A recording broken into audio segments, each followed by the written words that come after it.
नमस्कार, बहुत स्वागत है आपका INS 24/7 में। मैं हूं आपके साथ आपका मेजबान नदीम अहमद और शाम के 5 बज चुके हैं। वक्त हो चला है 5 का पंच का, जिसमें देश दुनिया की 5 अहम खबरें आप तक पहुंचाएंगे।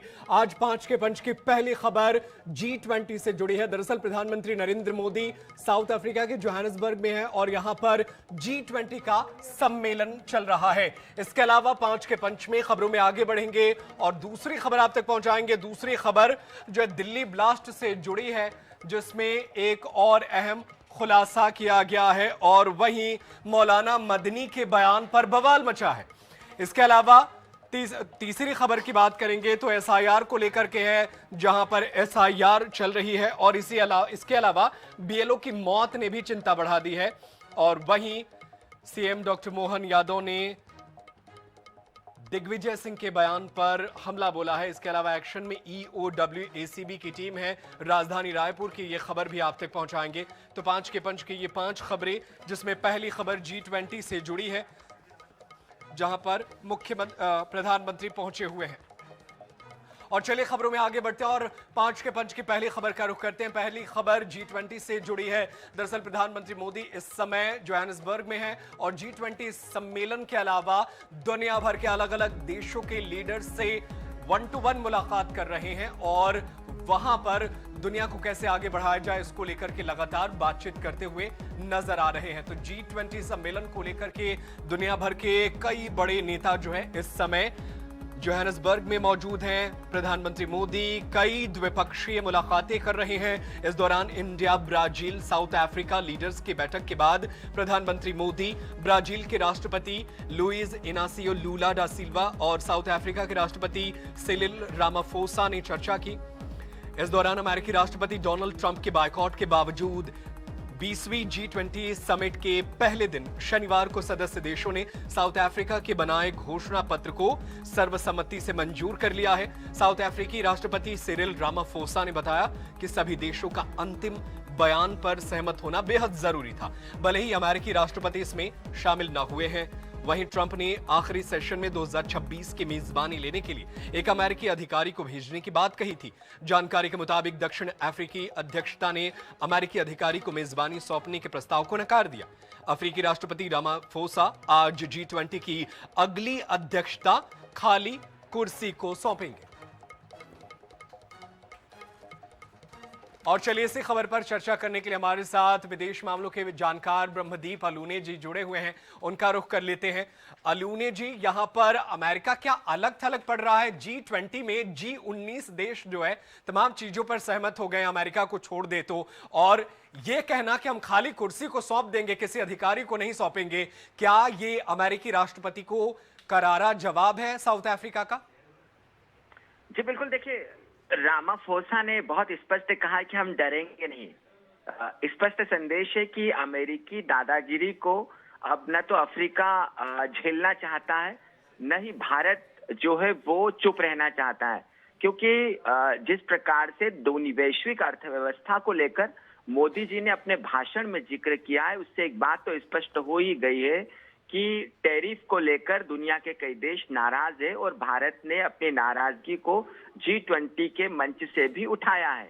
अब एक तरफ रामाफोसा ये संदेश दे रहे हैं कि हम डरेंगे नहीं, दूसरी तरफ मोदी जी ने भी यह कह दिया है कि अर्थव्यवस्था को लेकर सही नीतियां होनी चाहिए।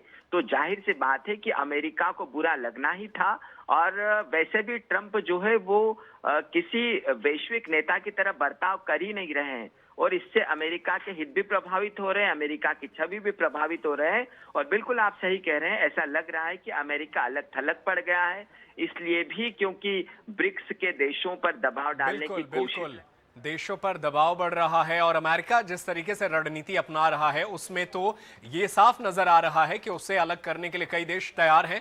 दादागिरी सुनने को कोई तैयार नहीं। बहुत शुक्रिया ब्रह्मदीप अलूने जी तमाम जानकारी के लिए।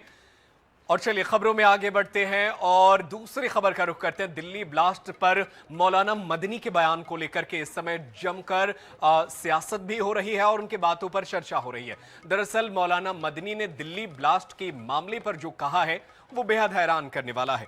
आतंकी डॉक्टरों का अड्डा बनी अल फलाह यूनिवर्सिटी के हिमायती मौलाना अरशद मदनी को लेकर बवाल मचा है। उनका कहना है कि देश में मुसलमानों के खिलाफ साजिश हो रही है। सरकार चाहती है कि हमारे पैरों के नीचे से जमीन खिसक जाए। जो कुछ हो रहा है उसे देखकर यह लगता है जैसे सांप्रदायिक ताकतें इस्लाम और मुसलमान दोनों को मिटाने पर तुली हुई है। अल फलाह यूनिवर्सिटी और उसके संस्थापक जावेद अहमद सिद्दीकी पर कार्रवाई के सवाल पर मदनी ने कहा कि देखिए, अल फलाह में क्या हो रहा है, वो जेल में और न जाने कितने सालों और जेल में रहना पड़ेगा। न्यूयॉर्क का मेयर ममदानी बन सकता है, लंदन का मेयर खान बन सकता है। और इसी पूरे मामले पर मौलाना मदनी ने क्या कुछ कहा है, आइए सुनते हैं।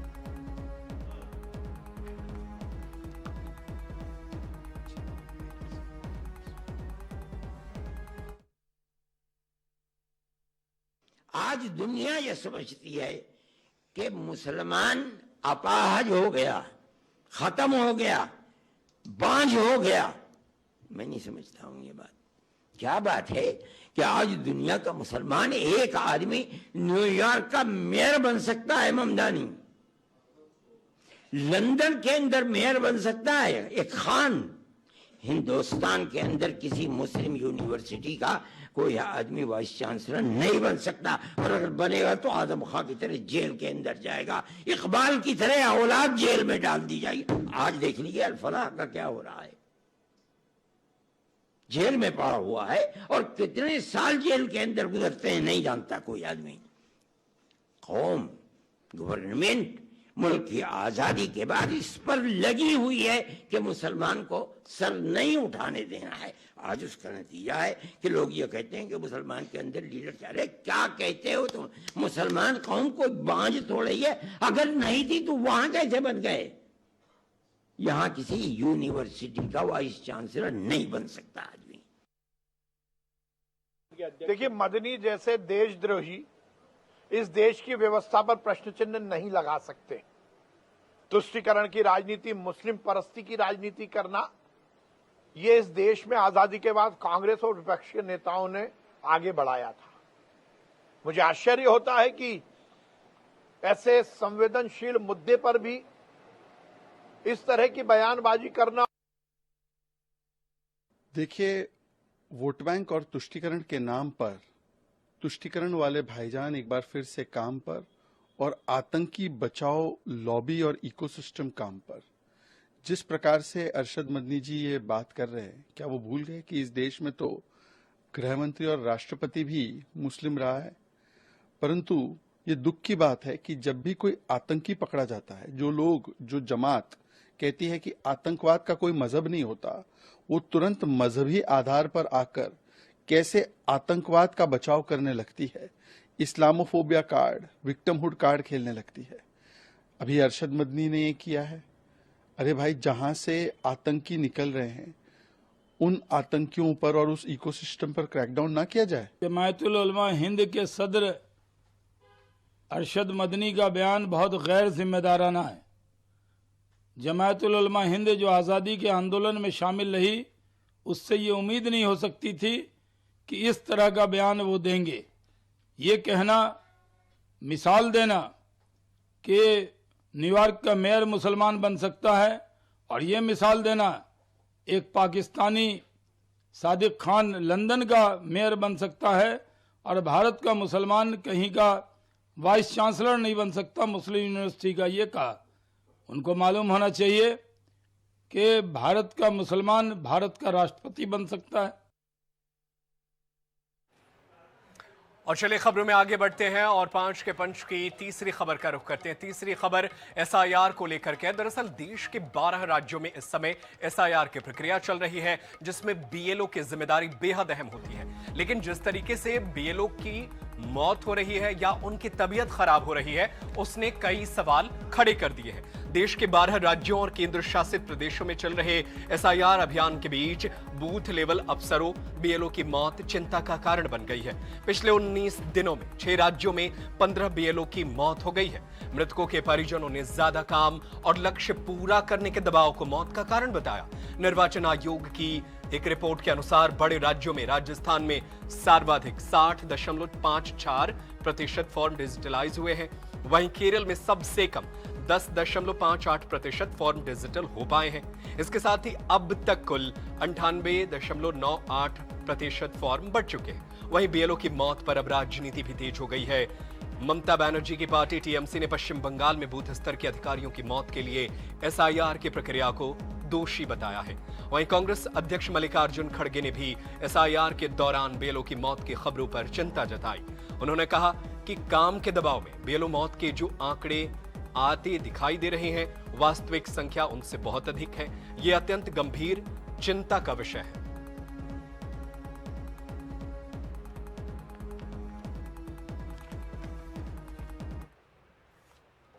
और चलिए खबरों में आगे बढ़ते हैं और 5 के पंच की चौथी खबर का रुख करते हैं। चौथी खबर मध्य प्रदेश से है। दरअसल हाल ही में नक्सली हिडमा की मौत के बाद से मध्य प्रदेश के पूर्व मुख्यमंत्री दिग्विजय सिंह का बयान सामने आया था और अब इस पूरे मामले में सीएम डॉक्टर मोहन यादव ने पलटवार किया है।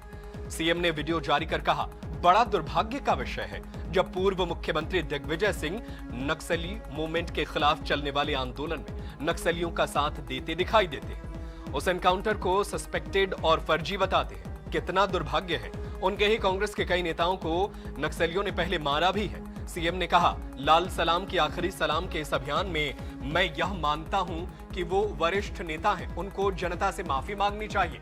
इसके अलावा सीएम डॉक्टर मोहन यादव ने और क्या कुछ कहा, आइए सुनते हैं। नक्सलवादियों के खिलाफ हमारे जवान जब जान की बाजी लगा करके अपनी शहादत तक देने को तत्पर हैं, बड़ा दुर्भाग्य का विषय है जब पूर्व मुख्यमंत्री दिग्विजय सिंह जी इस नक्सलवादी मूवमेंट के खिलाफ चलने वाले आंदोलन में नक्सलवादियों का साथ देते दिखाई देते हैं। वो एनकाउंटर में उस एनकाउंटर को सस्पेक्टेड बताते हैं, फर्जी बताते हैं। कितना दुर्भाग्य है।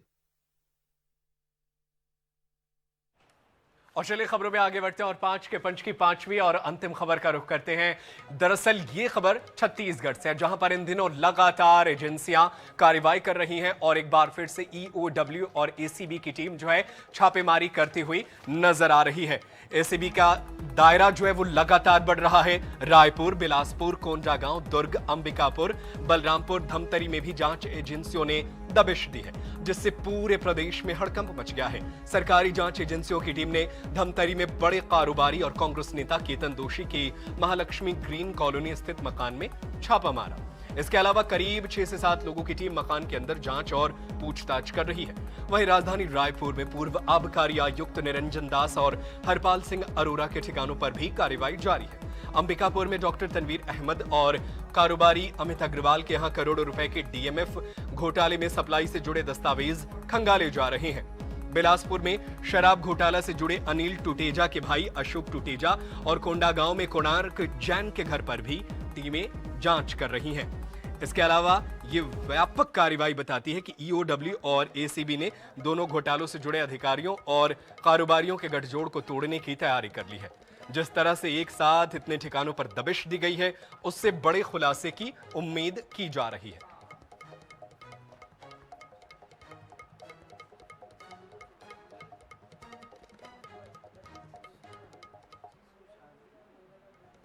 और फिलहाल 5 के पंच में आज के लिए इतना ही, लेकिन देश दुनिया की खबरें लगातार जारी है। आप अपना बहुत ख्याल रखें और देखते रहें INS 24/7।